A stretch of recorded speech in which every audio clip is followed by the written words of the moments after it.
تمام وزیر میدان میں تیر اندازی کی مشق کر رہے تھے۔ سلطان غیاث الدین بھی ان کے ساتھ شریک تھا۔ اچانک سلطان کا نشانہ خطا ہو گیا اور وہ تیر ایک بیوہ عورت کے بچے کو جا لگا، اس سے وہ مر گیا۔ سلطان کو پتہ نہ چل سکا۔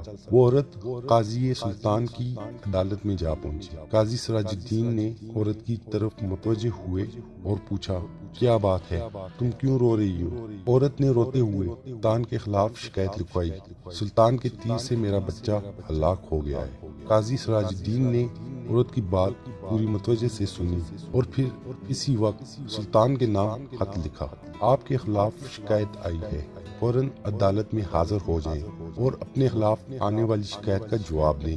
پھر یہ حکم عدالت کے ایک پیادے کو دے کر ہدایت کی، یہ حکم نامہ فوراً سلطان کے پاس لے جاؤ۔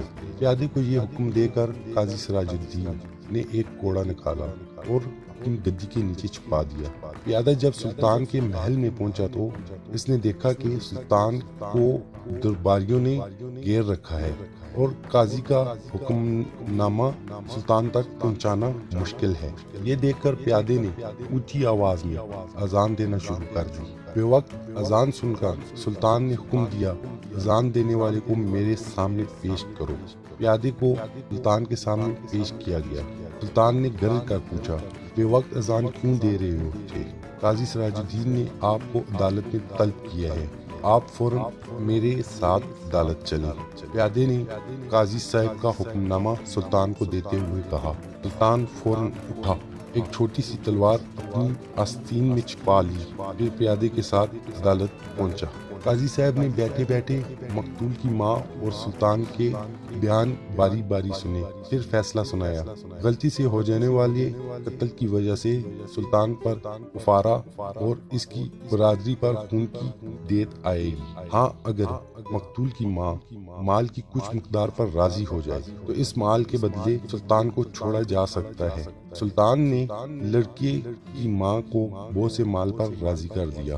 پھر قاضی سے کہا، میں نے لڑکی کی ماں کو مال پر راضی کر دیا ہے۔ قاضی نے عورت سے پوچھا، کیا آپ راضی ہو گئی ہیں؟ جی ہاں، میں راضی ہو گئی ہوں، عورت نے قاضی کو جواب دیا۔ اب قاضی اپنی جگہ سے سلطان کی تعظیم کے لیے اٹھے اور انہیں اپنی جگہ پر بٹھایا۔